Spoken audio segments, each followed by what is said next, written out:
Hello नमस्कार दोस्तों, आप सभी का मेरे YouTube channel math master 1 million में स्वागत है। दोस्तों आज इस वीडियो में हम बात करने वाले हैं कि बिहार पुलिस और बिहार एसएससी का मोस्ट इम्पोर्टेंट 60 क्वेश्चन है दोस्तों साइंस का। ठीक है, तो चलिए दोस्तों आज वीडियो बहुत ही आपके लिए हेल्पफुल होने वाला है। तो चलिए वीडियो को हम स्टार्ट करते हैं। चलिए सबसे पहला क्वेश्चन है दोस्तों कि निम्नलिखित में से कौन सी विद्युत चुंबकीय तरंगों का तरंगदैर्घ्य सबसे अधिक होता है। ऑप्शन है परावैंगनिक किरणें, सूरज की रोशनी यानी कि श्वेत किरणें, गामा किरणें या अवरक्त किरणें। तो इसका राइट आंसर हो जाएगा दोस्तों अवरक्त किरण। अवरक्त किरणें का जो है इनमें से जो है सबसे ज़्यादा तरंगदैर्घ्य होता है। याद रखिएगा दोस्तों कि 750 nm से लेकर जो है 1 mm तक होता है। ठीक है, तरंगदैर्घ्य का स्रोत की बात करेंगे दोस्तों। तरंगदैर्घ्य आखिर उत्पन्न किससे होता है, तो सौर विकिरण से होता है। याद रखिएगा सौर विकिरण और अग्नि से उत्पन्न होता है तरंगदैर्घ्य। ठीक है,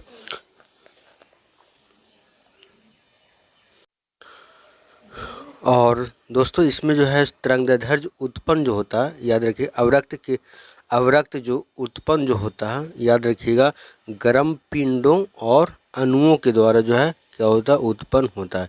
इसको याद रखिएगा, ये अवरक्त किरणें जो उत्पन्न जो होती है गर्म पिंडों और अणुओं के द्वारा होता है।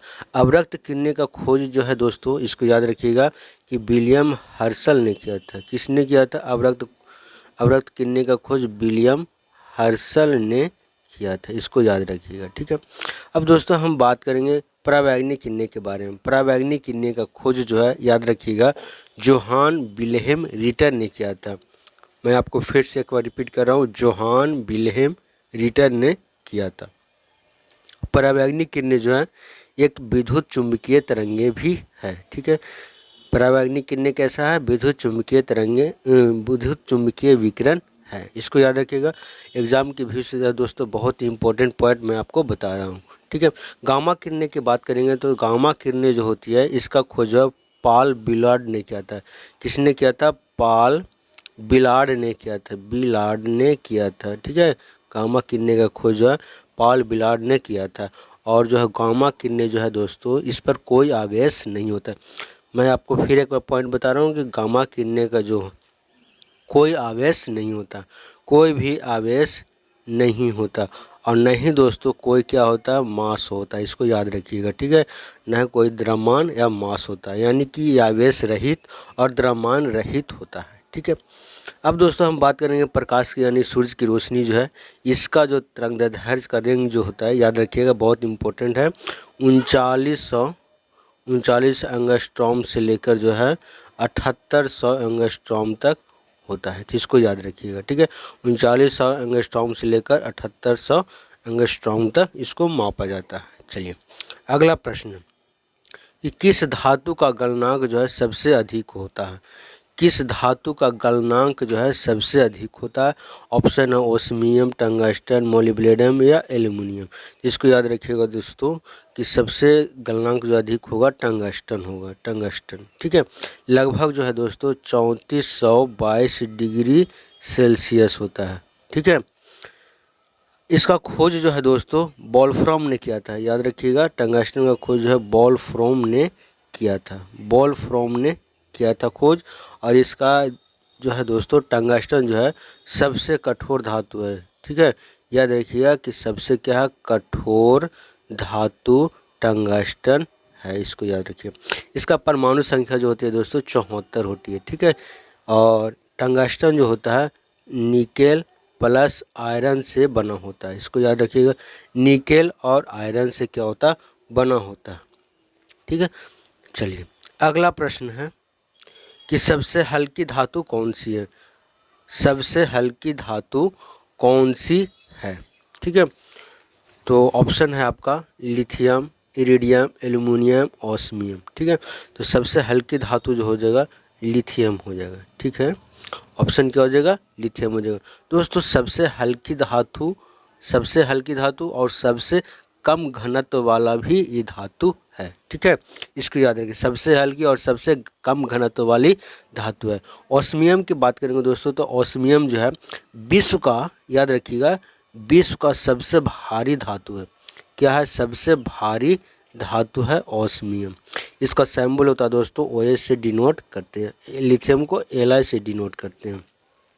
एल्यूमिनियम को जो है L से डिनोट करते हैं। ऑस्मियम का एटॉमिक नंबर होता है दोस्तों याद रखिएगा 76। और लिथियम का परमाणु संख्या जो होता है 3 होता है, इसको याद रखिएगा। चलिए अगला प्रश्न कि ध्वनि की गति सर्वाधिक होती है, ध्वनि की गति सर्वाधिक होती है। ऑप्शन है वायु में, जल में, निर्वात में या स्टील में। तो दोस्तों हम सबसे पहले हम आपको बता दे रहे हैं कि ध्वनि की गति जो होती है सबसे ज़्यादा जो होती है ठोस में होती है, उसके बाद द्रव में होती है और उसके बाद जो है गैस में होती है। ठीक है, इसको याद रखिए। तो आप यहाँ पर देख सकते हैं, आप अपने ऑप्शन के अनुसार दोस्तों क्या हो जाएगा, ठोस एक स्टील है जो ध्वनि में जो है सबसे गति पाया जाता है। ठीक है, और जो है दोस्तों स्टील की बात करेंगे दोस्तों तो इसमें लगभग जो है 5500 मीटर प्रति सेकंड का इसका स्पीड होता है। निर्वात में जो होता है 0 मीटर पर सेकंड होता है दोस्तों। ठीक है, और जल की बात करेंगे तो लगभग जो है 1400 मीटर जो होता है पर सेकंड होता है। वायु की बात करेंगे तो 342 या 343 मीटर पर सेकंड होता है। चलिए अगला प्रश्न कि जब किसी धातु को गर्म किया जाता है, जब किसी धातु को गर्म किया जाता है तो ऑप्शन है आपका यहाँ पर देख सकते हैं कि बढ़ता है या कोई अंतर नहीं होता, कम होता है या उपयुक्त में से कौन। तो इसको याद रखिएगा दोस्तों कि जब किसी वस्तु को जो है गर्म करते हैं, ठीक है, जब किसी वस्तु क्या करते हैं गर्म किया जाता है तो उसका डेंसिटी जो है क्या हो जाता है, कम हो जाता है। इसको याद रखिए, क्या हो जाता है, डेंसिटी क्या हो जाता है, कम हो जाता है। चलिए अगला प्रश्न, अगला प्रश्न है कि लाल रंग का गुलाब हरी रोशनी में कैसा दिखाई देता है। ऑप्शन है पीला, गुलाबी, काला और लाल। तो दोस्तों आपने होली खेला होगा तो उसमें जो है देखोगे कि लाल को जब हरा से अगर आप क्या कर दीजिएगा, मिला दीजिएगा तो ब्लैक कलर का बन जाता है, यानी कि काला रंग का हो जाता है। तो इसका ऑप्शन क्या हो जाएगा, काला रंग का हो जाएगा। बहुत ही भी एक इम्पोर्टेंट क्वेश्चन है दोस्तों। ठीक है, आगे हम बात करेंगे। अगला क्वेश्चन जो है कि दूध का शुद्धता किस यंत्र से नापी जाती है।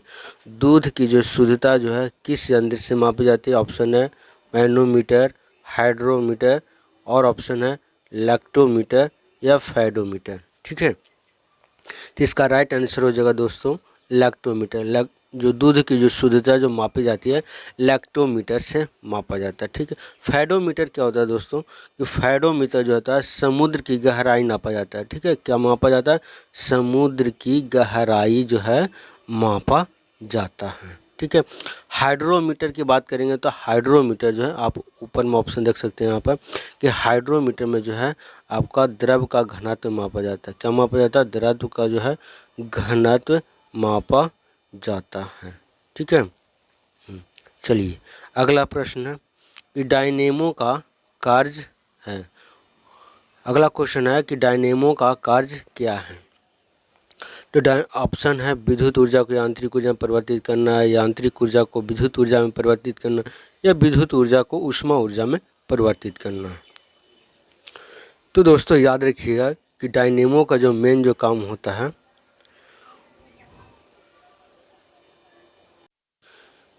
यांत्रिक ऊर्जा को विद्युत ऊर्जा में परिवर्तित करना होता है। क्या होता है, यांत्रिक ऊर्जा को विद्युत ऊर्जा में क्या होता है, कन्वर्ट करना होता है। ठीक है, अब दोस्तों ऑप्शन ए की बात करेंगे कि विद्युत ऊर्जा को यांत्रिक ऊर्जा में क्या होता है, तो विद्युत ऊर्जा यांत्रिक में जो कन्वर्ट होता है मोटर में होता है। आप समझ सकते हैं यहाँ पर। ठीक है, विद्युत ऊर्जा को ऊष्मा ऊर्जा में तो हीटर हो गया दोस्तों, जो इलेक्ट्रिक से क्या होता है हम लोग हीट निकालते हैं। ठीक है, चलिए अगला प्रश्न है कि टेलीविज़न का आविष्कार किसने किया था। टेलीविज़न का जो है खोज किसने किया था। ठीक है, ऑप्शन है जेलबेर्ड, मैकमिलन, जेम्स वाट, इनमें से कौन। इसका राइट आंसर हो जाएगा जेलबेर्ड। जेलबेर्ड जो है दोस्तों टेलीविज़न का खोज किया था। मैकमिलन जो है साइकिल का खोज किया था, इसको याद रखिएगा। मैकमिलन जो है साइकिल का खोज किया था। जेम्स वाट की बात करेंगे तो जेम्स वाट जो है भाप इंजन का खोज किया था। ठीक है, भाप इंजन या बाट इंजन भी इसको कह सकते हैं। क्या, ठीक है, बाट इंजन भी कहते हैं। और भाप इंजन का आविष्कार जो है दोस्तों 1700 जो है 76 ईस्वी में किया गया था। ठीक है, इसको पॉइंट के व्यू से याद रखिएगा। चलिए अगला प्रश्न है कि हड्डियों और दांतों में जो रासायनिक पदार्थ विद्यमान रहता है उसको क्या कहते हैं? ठीक है, उसको क्या कहते हैं? ऑप्शन है आपके पास calcium chloride, calcium chloride, calcium borate, calcium phosphate या कैल्शियम सल्फेट। इसका राइट आंसर हो जाएगा दोस्तों कैल्शियम सल्फेट। ठीक है, CaSO4। हमारे दांतों में जो है दोस्तों कैल्शियम की मात्रा ज़्यादा रहता है और फॉस्फेट दोनों रहता है। दोनों के प्रेजेंट में जो है दोस्तों रहने की वजह से दांत जो है हमारे क्या होते हैं, कड़े होते हैं। ठीक है, इसको याद रखिए। चलिए अगला प्रश्न है कि लोहे के पाइप जिनसे पानी की सप्लाई की जाती है जस्ते की परत इसलिए चढ़ाई जाती है ताकि जंग न लगे। इस परत को चढ़ाने की प्रक्रिया को क्या कहते हैं? ठीक है, क्या कहते हैं? 4 ऑप्शन है दोस्तों आपका, अनिलीकरण, वल्कनीकरण या असद लेपन या इनमें से कोई। तो दोस्तों आप याद रखिएगा कि असद लेपन जो होता है लोहे के ऊपर जो है जस्ते की एक परत चढ़ाई जाती है जिससे क्या होता है, जंग नहीं लगे लोहा में। ठीक है, इस प्रोसेस को जो है असद लेपन कहते हैं या इंग्लिश में क्या कहते हैं, गल्वनाइजेशन भी इसको कहते हैं। क्या कहते हैं? गल्वनाइजेशन कहते हैं। याद रखिएगा दोस्तों जिंक का क्या किया जाता है, परत चढ़ाया जाता है। ठीक है, इसको याद रखिएगा। वल्कनीकरण का क्या होता है, वल्कीकरण क्या होता है, यह है भी जो है दोस्तों एक याद रखिएगा, वल्कनीकरण जो होता है यह एक रासायनिक प्रक्रिया है। ठीक है, क्या है? एक रासायनिक प्रक्रिया है जो है इसमें जो है गंधक को, ठीक है, गंधक को मिक्स किया जाता है और कोई दूसरा पदार्थ को जो है मिलाकर जो है उसको क्या बनाया जाता है, टिकाऊ पदार्थ बनाया जाता है, यानी कि मजबूत पदार्थ बनाया जाता है। ठीक है, इस प्रोसेस को जो है वल्कनीकरण कहते हैं। गंधक के साथ कोई और पदार्थ मिलाइएगा दोस्तों तो जो है काफ़ी ज़्यादा पदार्थ जो है टिकाऊ बनता है। इस प्रोसेस को क्या कहते हैं, वल्कनीकरण कहते हैं। ठीक है, चलिए अगला प्रश्न है कि किस अम्ल का उपयोग निर्जलीकारक यानी डिहाइड्रेशन एजेंट के रूप में काम किया जाता है?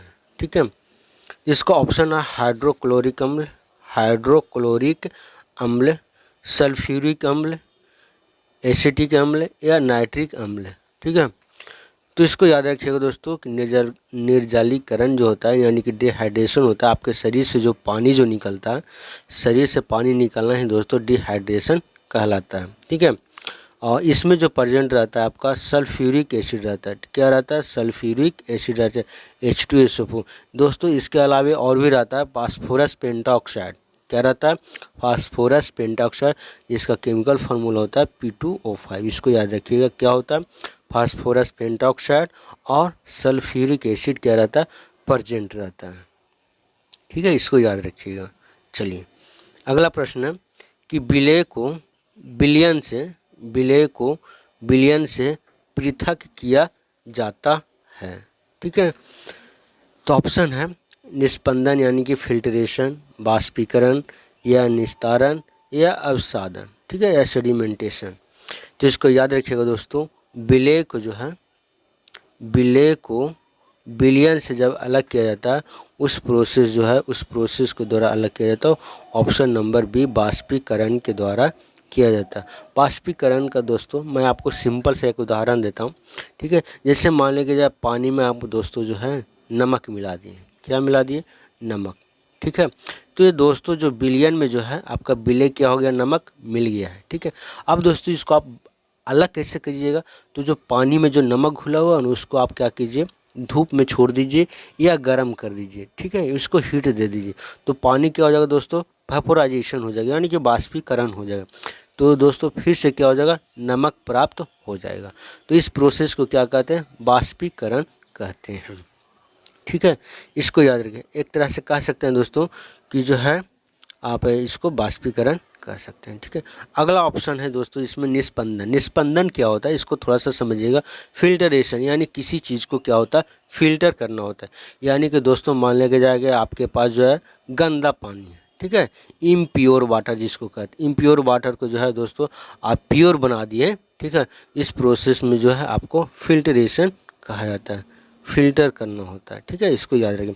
अब साधन क्या होता है दोस्तों, अब साधन मुख्य पॉइंट समझिए कि एक कणों का जो जल में होता है, मान लीजिए दोस्तों आपने गंदा पानी लाया, ठीक है, गंदा पानी लाया, गंदा पानी को जो है बाल्टी में क्या किए, छोड़ दिए उसको, तो कुछ जो गंदा जो कण जो होते हैं, पार्टिकल्स जो होते हैं, वो क्या हो जाते हैं, नीचे क्या हो जाते हैं, बैठ जाते हैं बाल्टी के नीचे। आप ध्यान से देखिएगा तो, ठीक है, बढ़ जाते हैं। तो उस प्रोसेस को जो है क्या कहते हैं, अवसादन कहते हैं। ठीक है, इसको याद रखिएगा।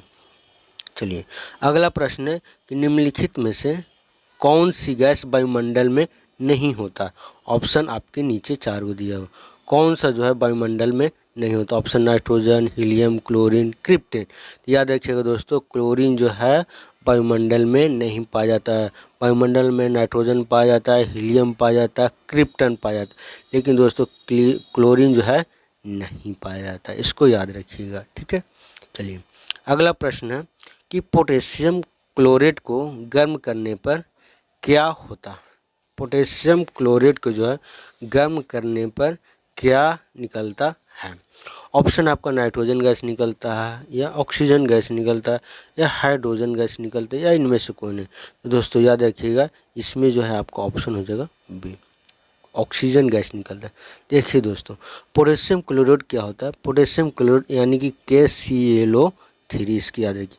अगर दोस्तों आप इसको क्या कीजिएगा, हीट कीजिएगा यानी कि गर्म कीजिएगा, तो आपको जो है KCl में टूटेगा और प्लस ऑक्सीजन में टूटेगा। तो दोस्तों यहीं वो जो है ना आपका क्या है, ऑक्सीजन क्या होता है, गैस निकलता है। आप इसको बैलेंस भी कर सकते हैं। ठीक है, मैंने आपको बैलेंस नहीं किया, आप यहाँ पर समझ सकते हैं। और दोस्तों याद रखिएगा कि इसमें जो है पोटेशियम क्लोराइड को जब हीट करते हैं तो KCl प्राप्त होता है, पोटेशियम क्लोराइड, ठीक है, और ऑक्सीजन मिलता है।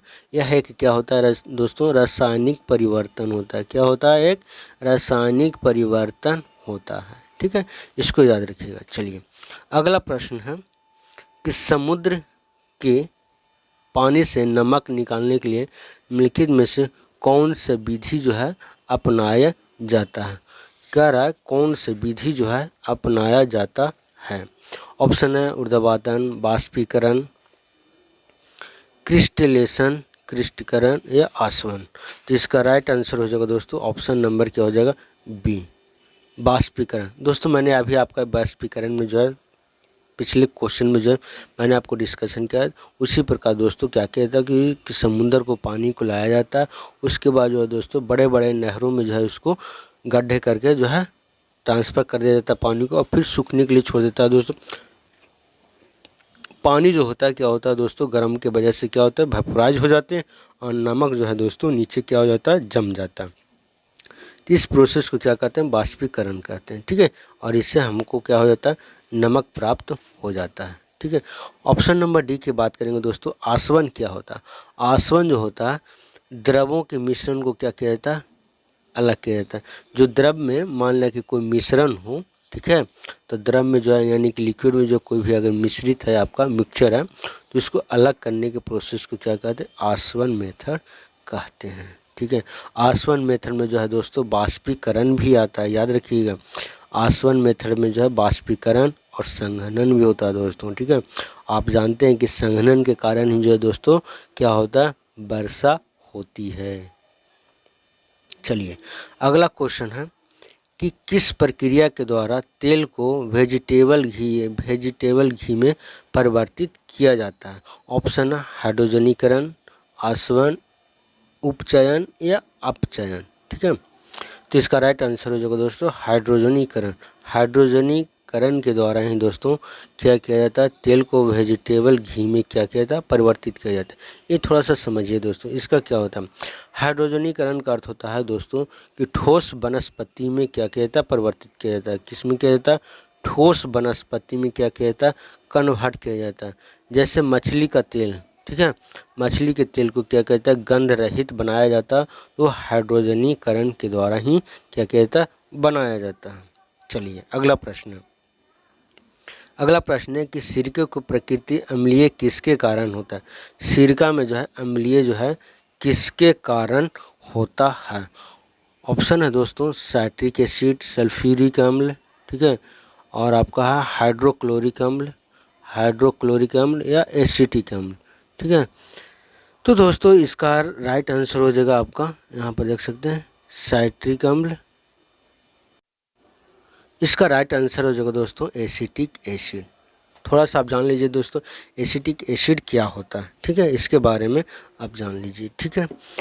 एसिटिक एसिड जो होता है दोस्तों, इसका केमिकल फार्मूला जो होता है CH3COOH होता है, ठीक है। इसको एक और नाम है दोस्तों इथानोइक एसिड भी कहते, इथानोइक एसिड भी कहते हैं, ठीक है। इसको याद रखिए, क्या कहते हैं, इथानोइक एसिड भी कहते हैं, या इसको खट्टी शराब भी कहते हैं। क्या कहते हैं, खट्टी शराब भी कहते हैं, ठीक है। अब दोस्तों हम बात करेंगे कि एसिडिक एसिड में कौन कौन से विटामिन पाए जाते हैं। तो विटामिन की बात करेंगे दोस्तों तो ए और सी पाया जाता है, ठीक है। कौन विटामिन सी पाया जाता है, ए और सी भी पाया जाता है। और दोस्तों बात करें आयरन भी जो है दोस्तों इसमें प्रचुर मात्रा में पाया जाता है, ठीक है। अब बात करेंगे दोस्तों कि एसिटिक एसिड का खोज किसने किया था।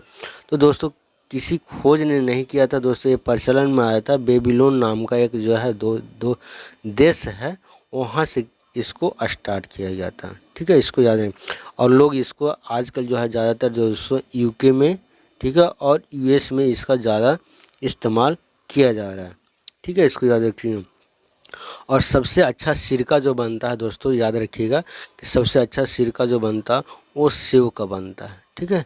इसको याद रखिएगा। चलिए अगला प्रश्न है कि पॉलीथीन का उद्योग उत्पादन किसके बहुलीकरण द्वारा प्राप्त होता है। बहुलीकरण में जो है दोस्तों किसके द्वारा प्राप्त होता है, ठीक है। ऑप्शन है आपका मीथेन है, एसिटिलीन है, इथाइलिन है, या स्टाइलिन है, ठीक है। तो इसका राइट आंसर हो जाएगा दोस्तों इथाइलिन। पॉलीथीन क्या है, बहुलीकरण के द्वारा जो है इथाइलिन प्राप्त होता है, ठीक है। देखिए अब सबसे पहले इथाइलिन या इसको एथिलीन भी बोलते हैं दोस्तों, इसको याद रखिएगा। एथिलीन भी कहते हैं, जिसका केमिकल फार्मूला होता है C2H4। ये बहुलीकरण के द्वारा बनता है दोस्तों।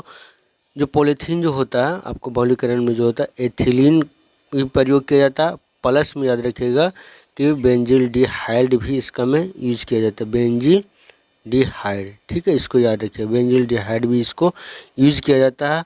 और इसमें जो है आप अगर प्रेशर ज़्यादा दीजिएगा, काफ़ी ज़्यादा प्रेशर दीजिएगा ना, तो क्या करता है, पॉलीथीन का निर्माण होता है, ठीक है। इसको याद रखिएगा। तो जो है दोस्तों इथाइलिन और बेंजील डिहाइड को अगर उच्च दाब पर गर्म करेंगे तो क्या प्राप्त होगा, इथाइलिन प्राप्त होगा, यानी कि आपको पॉलीथीन प्राप्त हो जाएगा, ठीक है। चलिए अगला प्रश्न कि खनिज एवं चट्टानों में कौन सा तत्व सबसे अधिक पाया जाता है। खनिज एवं चट्टानों में कौन सा तत्व जो है सबसे अधिक पाया जाता है। तो ऑप्शन है दोस्तों कार्बन, सिलिकॉन, हाइड्रोजन। तो दोस्तों याद रखिएगा कि चट्टानों और खनिजों में दोस्तों सबसे ज़्यादा जो है कार्बन पाया जाता है, इसको याद रखिएगा, ठीक है। चलिए अगला प्रश्न है कि सबसे अधिक यौगिक जो है किस तत्व द्वारा हाइड्रोजन के साथ बनाया जाता है। हाइड्रोजन के साथ सबसे अधिक बनाया जाता है। ऑप्शन है ऑक्सीजन, सिलिकॉन, कार्बन, नाइट्रोजन। तो इसका राइट आंसर हो जाएगा कार्बन। कार्बन के जो है दोस्तों सबसे ज़्यादा जो है हाइड्रोजन के साथ रिएक्शन किया जाता है। ऑक्सीजन को जो है सिंबल जो होता है दोस्तों वो होता है सिलिकॉन का SI, कार्बन का C, नाइट्रोजन का N।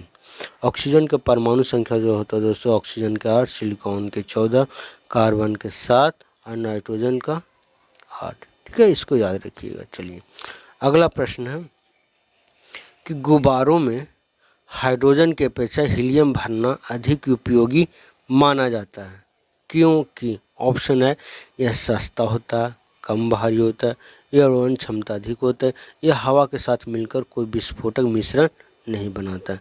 तो इसका राइट आंसर हो जाएगा दोस्तों यह हवा के साथ मिलकर जो है विस्फोटक मिश्रण क्या होता है, नहीं बनाता है। इसीलिए जो है दोस्तों गुब्बारों में जो है हाइड्रोजन गैस की अपेक्षा जो है हीलियम को क्या किया जाता है, भरा जाता है। चलिए अगला प्रश्न बहुत ही महत्वपूर्ण क्वेश्चन है दोस्तों कि कार्बनिक पदार्थों को सड़ने पर जो मार्स गैस उत्पन्न होती है अधिकांशतः कोयला खदानों में पाई जाती है, उस गैस का नाम क्या है। ऑप्शन है ethane, methane, carbon dioxide, carbon monoxide. इसके याद रखिएगा दोस्तों कि कोयला का खदानों में जब विस्फोट होती है तो सबसे ज़्यादा जो है मीथेन गैस निकलता है। मीथेन गैस का फॉर्मूला जो होता है दोस्तों CH4 होता है। कार्बन डाइऑक्साइड का जो होता है CO2 होता है। कार्बन मोनोऑक्साइड का CO होता है। चलिए अगला क्वेश्चन है कि बैटरी बनाने में किस अम्ल का उपयोग किया जाता है। तो बैटरी बनाने में जो ऑप्शन है सल्फ्यूरिक अम्ल, नाइट्रिक अम्ल, हाइड्रोक्लोरिक अम्ल या एसिटिक अम्ल। इसको याद रखिएगा दोस्तों कि बैटरी बनाने में जो है बैटरी में जो पानी जो रहता वो क्या रहता है, सल्फ्यूरिक एसिड रहता है। सल्फ्यूरिक एसिड का केमिकल फार्मूला जो होता है H2SO4 होता है। ठीक है। हाइड्रोक्लोरिक का HCl होता है। एसिटिक का CH3COOH होता है। ठीक है, मैंने आपको पिछले वाले भी में क्वेश्चन में भी इसको बताया है। चलिए अगला प्रश्न है यहाँ पर समझिएगा कि किण्वन प्रक्रिया में निम्नलिखित में से किसका उत्पादन आवश्यक रूप से होता है। ठीक है, आपके सामने जो है दोस्तों ऑप्शन है ethyl alcohol, methyl alcohol, acetic अम्ल या खमीर। ठीक है, तो इसको याद रखिएगा दोस्तों इथाइल अल्कोहल जो है प्राप्त होता है। ठीक है, इसको याद रखिए। चलिए अगला प्रश्न है कि प्राकृतिक रबड़ को कठोर बनाने या उछालने योग्य बनाने के लिए किस पदार्थ को मिलाया जाता है। तो एक ऑप्शन है दोस्तों पेट्रोल के जैली, सल्फ्यूरिक एसिड, गंधक या स्पंज। ठीक है, तो इसको याद रखिएगा दोस्तों, मैंने आपको पिछले वाले क्वेश्चन में बताया था कि सल्फर को मिलाया जाता है ताकि जो है उसको क्या हो, कड़ा बनाया जा सके। इससे मान लें कि प्राकृतिक रबड़ का जो है इस्तेमाल किया जाता है, जिसमें रबड़ इस्तेमाल होता है तो यहाँ पर उसमें जो है सल्फर मिला दीजिएगा तो उसमें कड़वाहट टाइप का आ जाता है, यानी कड़ापन आ जाता है, कठोर हो जाता है, सॉलिड हो जाता है। ठीक है, चलिए अगला प्रश्न कि सोडियम को मिट्टी तेल में क्यों रखा जाता है। सोडियम तेल को मिट्टी तेल में क्यों रखा जाता है। ऑप्शन है अपने मौलिक स्वरूप में बनाए रखने के लिए, या हवा में इसका ऑक्सीकरण होने लगता है, हवा में बाष्पीकरण होने लगता है, हवा में यह जलना आरंभ कर देता है। तो इसका राइट आंसर हो जाएगा दोस्तों कि हवा में जो ऑक्सीकरण के वजह से है दोस्तों इसको सोडियम को जो है मिट्टी तेल में रखा जाता है ताकि बाहरी अभिक्रिया ना कर सके और सुरक्षित रह सके। ठीक है, चलिए अगला प्रश्न गन पाउडर मिश्रित होता है। ठीक है, गन पाउडर क्या होता है, मिश्रित होता है। ऑप्शन है मिट्टी TNT का, या गंधक मिट्टी या लकड़ी का, कोयले का, सोरा गंधक लकड़ी के कोयले का, या TNT कोयला लकड़ी का कोयला। ठीक है, तो दोस्तों सबसे पहले याद रखिएगा आप यहाँ पर ऑप्शन जो है दोस्तों बहुत ही अच्छा आपको। ठीक है, तो इसको याद रखिएगा, सबसे पहले इसका ऑप्शन जो हो जाएगा ऑप्शन नंबर C, सोरा गंधक और लकड़ी का कोयला जो है गन पाउडर में जो है मिला हुआ रहता है। ठीक है, इसके बाद गन पाउडर को जो है काला पाउडर भी कहा जाता है। गन पाउडर को क्या कहते हैं, काला पाउडर भी क्या कहते हैं, कहा जाता है। ठीक है, और इसको बारूद भी कहते हैं। गन पाउडर को क्या कहते हैं, बारूद भी कहते हैं। ठीक है, इसमें जो है आपका पोटेशियम नाइट्रेट, याद रखिएगा पोटेशियम नाइट्रेट, जिसको साल्ट पीटर भी कहा जाता है, ये इसका मिक्सचर होता है। ठीक है, इसको याद रखिएगा। पोटेशियम नाइट्रेट का केमिकल फार्मूला होता है KNO3, जो गन पाउडर में इस्तेमाल किया जाता है। दोस्तों भारत में जो है एक हिस्ट्री का क्वेश्चन आता है कि भारत में जो सबसे पहले जो है बारूद का प्रयोग किसने किया था, तो बाबर ने किया था। इसको याद रखिएगा, हिस्ट्री का क्वेश्चन है, लेकिन दोस्तों मैंने आपको साइंस में भी बताया। ठीक है, गन पाउडर का जो है सबसे पहले यानी कि बारूद का इस्तेमाल जो है सबसे पहले बाबर ने किया था। ठीक है, चलिए अगला प्रश्न है कि किसी रासायनिक यौगिक का सबसे छोटी इकाई क्या होती है। सबसे छोटी इकाई क्या होती है।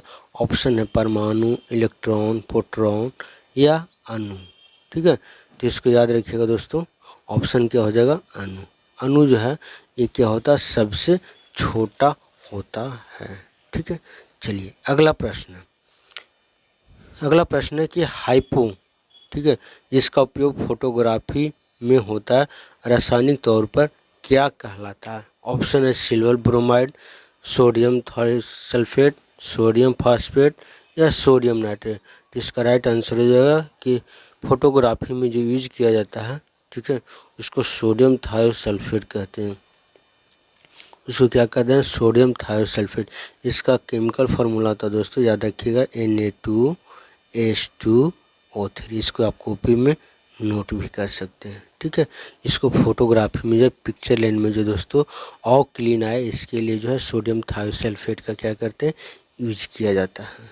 चलिए अगला प्रश्न है, क्या आप प्राकृतिक रूप से जब फलों को पकाने के लिए किस गैस का उपयोग किया जाता है? कह रहा है किस गैस का उपयोग किया जाता है? ऑप्शन इथाइलिन, या इसको एथिलीन भी बोलते हैं दोस्तों, याद रखिएगा। क्या कहते हैं इसको? एथिलीन भी कहा जाता है, या इथेन, कार्बन डाइऑक्साइड या एसिटिलीन। तो दोस्तों याद रखिएगा कि इसमें कैल्शियम कार्बाइड होता है, ठीक है। कैल्शियम कार्बाइड जो होता है आपका बाज़ार में भी मिल जाएगा दोस्तों। अगर आप दुकान में भी जाइएगा कि ये फल कोई पकाना है तो उसको लिए आप दे दीजिए, तो आपको कैल्शियम कार्बाइड देगा। उसको दोस्तों अगर आप फल के साथ में रखिएगा, ठीक है, तो उससे क्या कौन सा गैस निकलता है? एथिलीन गैस निकलता है। ऑप्शन नंबर बी, जिसका केमिकल फार्मूला होता है C2H4, ठीक है। C2H4 गैस निकलता है। इसके वजह से दोस्तों क्या होता है? फल जो है जल्दी पक जाता है, ठीक है, इसको याद रखिएगा। चलिए अगला प्रश्न है कि तत्काल शक्ति के लिए खिलाड़ी को किसका उपयोग करते हैं? तो ऑप्शन है सुक्रोज, विटामिन सी, नमक, दूध। तत्काल शक्ति के लिए, एनर्जी के लिए दोस्तों सुक्रोज का इस्तेमाल किया जाता है। सुक्रोज जो है दोस्तों, इसमें काफ़ी ज़्यादा मात्रा में क्या होता है? ग्लूकोज होते हैं, इसको याद रखिए। सुक्रोज में क्या होता है दोस्तों? काफ़ी ज़्यादा मात्रा में क्या होता है? ग्लूकोज होता है। ग्लूकोज होता है दोस्तों क्विकली एनर्जी देता है, क्विकली यानी कि जल्दी एनर्जी देता है, प्रोवाइड करता है। इसलिए जो है दोस्तों खिलाड़ी जो है इसका इस्तेमाल करते हैं। चलिए अगला प्रश्न, निम्नलिखित में से सबसे अधिक कोमल कौन सा है? सबसे अधिक कोमल कौन सा है? तो ऑप्शन है फिटकिरी, हीरा, टेरिलियम, पुखराज।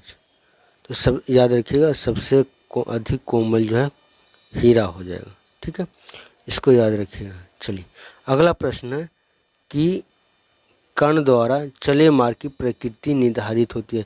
कोई भी जो है कण जो है चल रहा, उसकी प्रकृति किस पर निर्धारित होती है?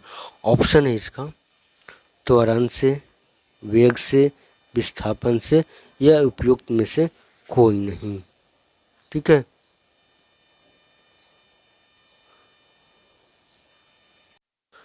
तो दोस्तों इसको याद रखिएगा कि इनमें से क्या हो जाएगा? इनमें से जो है कोई ऑप्शन नहीं है जो आपको जो है निर्धारित कर सके कि कण का मार्ग जो है, पार्टिकल का मार्ग जो है, यानी कि किस रूट में चलेगा। तो इसमें से कोई नहीं त्वरण से होगा, नहीं वेग से होगा, नहीं विस्थापन से होगा।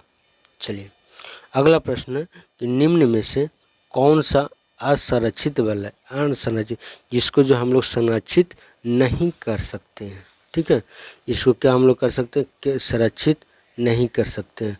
ऑप्शन है गुरुत्वाकर्षण का बल, शून्यता का बल, अंतःपरमाणुीय बल, या स्थिर वैद्युत बल, ठीक है।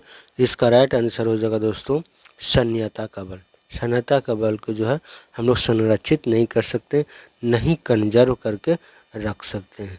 लेकिन गुरुत्वाकर्षण बल को जो हम लोग कंजर्व करके रख सकते हैं, या इंटरमोलिकुलर फोर्स को हम लोग कंजर्व करके रख सकते हैं, या एस्थेटिक जो है इसको काइनेटिक इलेक्ट्रिक फोर्स जो है इसको हम लोग रख सकते हैं, ठीक है, इसको कंजर्व कर। लेकिन शून्यता को जो है हम लोग रिजर्व करके नहीं रख सकते, संरक्षित करके नहीं रख सकते हैं। चलिए अगला प्रश्न है कि एटम बम का खोज किसने किया था? एटम बम का खोज किसने किया था? आपके सामने जो है दोस्तों ऑप्शन है auto horn, Albert Einstein, Kepler. इसको याद रखिएगा, एटम बम का खोज जो है क्या किया था? ऑटो हॉर्न ने किया था। केपलर जो है दोस्तों ग्रहों का खोज किया था। किसने किया था? ग्रहों का खोज किया था। अल्बर्ट आइंस्टीन जो है सापेक्षता का सिद्धांत का नियम दिया था, और इसका फार्मूला जो होता है दोस्तों E = mc² जो है ये फार्मूला भी दिए थे अल्बर्ट आइंस्टीन, ठीक है। चलिए अगला प्रश्न है कि वायुमंडलीय दाब को नापने वाला यंत्र को क्या कहते हैं? वायुमंडलीय दाब को मापने के यंत्र को क्या कहते हैं? ऑप्शन है बैरोमीटर, पेरिस्कोप, हाइड्रोमीटर, थर्मामीटर। तो वायुमंडलीय दाब को मापने के लिए जो है दोस्तों बैरोमीटर का प्रयोग करते हैं। ठीक है, इसमें जो है वायुमंडलीय दाब को क्या करते हैं? नापते हैं। पेरिस्कोप क्या होता है दोस्तों? पेरिस्कोप जो होता है, ध्यान से समझिएगा, ये जो है दोस्तों किसी प्रेक्षक के द्वारा जो है छिपा रहकर भी जो है अपने चारों तरफ के वातावरण को क्या करता है? ऑब्जर्व करता है। इसका इस्तेमाल जो है दोस्तों पनडुब्बी जहाज़ों में किया जाता है या युद्धपोत में किया जाता है। लोग जो है छिपकर जो है इसको पेरिस्कोप की मदद से देखते हैं कि हमारा दुश्मन जो है कहाँ है। इसको क्रूज मिसाइल, क्रूज युद्ध में भी, क्षेत्र में भी इसको यूज किया जाता है ताकि जो है अपने दुश्मनों को देख सके। थर्मामीटर की बात करेंगे जो दोस्तों, इसको टेम्परेचर मापने में इस्तेमाल किया जाता है। हाइड्रोमीटर जो है दोस्तों द्रव की डेंसिटी को मापा जाता है हाइड्रोमीटर से। ठीक है दोस्तों, ये ध्यान दीजिएगा, पेरिस्कोप में जो है समतल दर्पण का प्रयोग किया जाता है। याद रखिएगा कि पेरिस्कोप में जो है दोस्तों समतल दर्पण का प्रयोग किया जाता है। चलिए अगला प्रश्न, टेलीविज़न का आविष्कार किसने किया था? टेलीविज़न का आविष्कार जो है ऑप्शन है नील्स बोहर, जेल Baird, Alexander Fleming, Graham Bell. ठीक है, टेलीविज़न का खोज जो है दोस्तों जेल बेयर्ड ने किया था। अलेक्जेंडर फ्लेमिंग जो है, आपका फ्लेमिंग का नियम जो पढ़े होंगे, बाएं हस्त का फ्लेमिंग का नियम और दाएं हस्त का फ्लेमिंग का नियम। ठीक है, चलिए अगला प्रश्न, कि दूध की शुद्धता जो है किस यंत्र से मापा जाता है? रिपीट क्वेश्चन हो गया दोस्तों, दूध की शुद्धता जो है किस यंत्र से मापा जाता है? आपके पास ऑप्शन, 4 ऑप्शन है, लैक्टोमीटर, मैनोमीटर, पीरोमीटर, टेकोमीटर। ठीक है, तो लैक्टोमीटर से जो है दोस्तों दूध की शुद्धता जो है मापा जाता है। पायरोमीटर, पीरोमीटर नहीं होता दोस्तों, पायरोमीटर होता है। ठीक है, इसको याद रखिए। पायरोमीटर जो होता है दोस्तों किसी भी सतह को जो है टेम्परेचर नापने में इसका क्या कहता है? यूज किया जाता है। पायरोमीटर किससे मापते हैं? किसी भी सतह को टेम्परेचर को नापा जाता है। टोकोमीटर जो होता है, टेकोमीटर जो होता है रोटेशन, मान लीजिए आप घूम रहे हैं किसी भी जगह में यहाँ पर, तो जो है उसका जो है उसका रोटेशन की गति को मापने का प्रयोग किया जाता है। रोटेशन की गति को मापने का यूज किया जाता है। ठीक है, चलिए अगला प्रश्न, इंसुलिन का आविष्कार किसके द्वारा किया गया? इंसुलिन का जो है आविष्कार जो है किसके द्वारा किया गया था? ऑप्शन है इजकमैन, वेटिंग, डोमाग या एजिज खुराना। तो ऑप्शन हो जाएगा दोस्तों वेटिंग का द्वारा जो है इंसुलिन का जो है खोज किया गया था। क्वेश्चन स्टार्ट करते हैं। अगला क्वेश्चन है कि निम्नलिखित में से टॉलमी जो है पृथ्वी का सिद्धांत है कि? ठीक है, ऑप्शन है आपके सामने, पृथ्वी ब्रह्मांड का केंद्र और सूर्य जो है चारों ओर चक्कर लगाता है। ऑप्शन इसमें जो है आपका पृथ्वी जो है ब्रह्मांड का केंद्र नहीं और सूर्य उसके चारों चक्कर नहीं लगाता। पृथ्वी परिक्रमण के साथ साथ परिभ्रमण भी करती है, या पृथ्वी सूर्य का क्या है? उपग्रह। तो इसका राइट आंसर हो जाएगा दोस्तों टॉलमी के कथन के अनुसार कि पृथ्वी जो है ब्रह्मांड का केंद्र है और सूर्य उसके चारों चक्कर लगाता है। ये टॉलमी का कथन था दोस्तों पृथ्वी के बारे में, लेकिन ऐसा है नहीं। चलिए अगला प्रश्न है, अंतरिक्ष दूरबीन टेलीस्कोप आविष्कार किसने किया था? ठीक है, अंतरिक्ष दूरबीन टेलीस्कोप का आविष्कार किसने किया था? ऑप्शन है गैलीलियो, ग्राहम बेल, कैपलर। तो इसका राइट आंसर हो जाएगा गैलीलियो। गैलीलियो ने ही दोस्तों दूरबीन का जो है खोज किया था। ठीक है, चलिए अगला प्रश्न है कि बल्ब का आविष्कार किसने किया? तो ऑप्शन है रदरफोर्ड, फ्लेमिंग या एडिसन या ओम। इसको याद रखिएगा दोस्तों, बल्ब का आविष्कार जो किया था थॉमस अल्वा एडिसन ने किया था। ठीक है, और ओम का खोज जो है प्रतिरोध का खोज जो है किसने किया था? ओम ने ही किया था। चलिए अगला प्रश्न है कि अमेरिका का खोज किसने किया था? अमेरिका का खोज किसने किया था? ऑप्शन है Vasco D gamma, Columbus, Markovnikov, इनमें से कोई नहीं। तो याद रखिएगा दोस्तों कोलंबस ने जो है अमेरिका का खोज किया था। दोस्तों अमेरिका का नाम किस पर पड़ा है, इसको याद रखिए। दोस्तों याद रखिएगा, अमेरिगो नाम का एक व्यक्ति था, उन्हीं के नाम पर जो है दोस्तों अमेरिका नाम रखा गया। भारत का खोज वास्को डी गामा ने किया था। और मार्कोनी जो है रेडियो सक्रियता का खोज किया था। ठीक है, चलिए अगला प्रश्न है कि स्ट्रेपोमाइसिन का खोज जो है किसने किया था। ठीक है, ऑप्शन है बॉक्समैन, रदरफोर्ड, बुशवेल या इनमें से कोई नहीं। तो स्ट्रेप्टोमाइसिन का खोज जो है बॉक्समैन ने किया था। ठीक है, इसको याद रखिएगा। चलिए अगला प्रश्न है क्वेश्चन नंबर 106, शक्ति का मात्रक है। शक्ति का मात्रक है, ऑप्शन है न्यूटन, वाट, जूल या इनमें से कोई नहीं। शक्ति का सही मात्रक जो हो जाएगा वाट हो जाएगा। ठीक है, इसको याद रखिएगा। चलिए अगला प्रश्न है कि एक्स रे का आविष्कार किसने किया था। ठीक है, ऑप्शन है रदरफोर्ड, न्यूटन, रुंटगेन या बियर। इसको याद रखिए, एक्स किरणें का खोज जो है रुंटगेन ने किया था। ठीक है, चलिए अगला प्रश्न है कि छापे खाने का आविष्कार किसने किया था। ठीक है, ऑप्शन है विलियम केक्टसन ने। तो इसका राइट आंसर हो जाएगा दोस्तों कि छापे खाने का आविष्कार जो है विलियम केक्टसन ने ही किया था। ठीक है,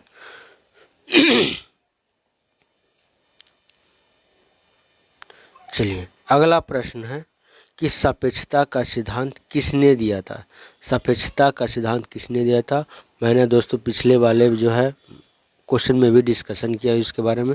तो ऑप्शन है आइंस्टीन, एडिसन, खुराना या न्यूटन।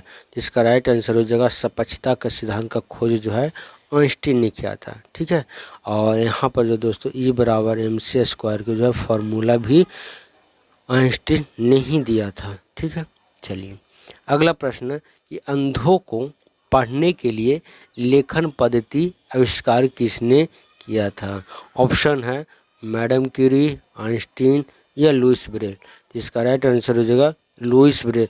लुइस ब्रेल जो है दोस्तों एक ऐसा मतलब कि क्या कह सकते हैं चश्मे का खोज किया था जो लेखन पद्धति में क्या हो, अंधे लोग को पढ़ने में क्या हो, आसानी हो, इसलिए लुइस ब्रेल ने जो है खोज किया था। ठीक है, अगला प्रश्न है कि डीएनए की खोज किसने किया था। डीएनए का खोज जो है किसने किया था। ऑप्शन है professor Chandrasekhar, Watson and Crick या डाल्टन या खुराना। तो इसको याद रखिए दोस्तों कि डीएनए का खोज जो है डाल्टन ने किया था। किसने किया था, डाल्टन ने किया था। ठीक है,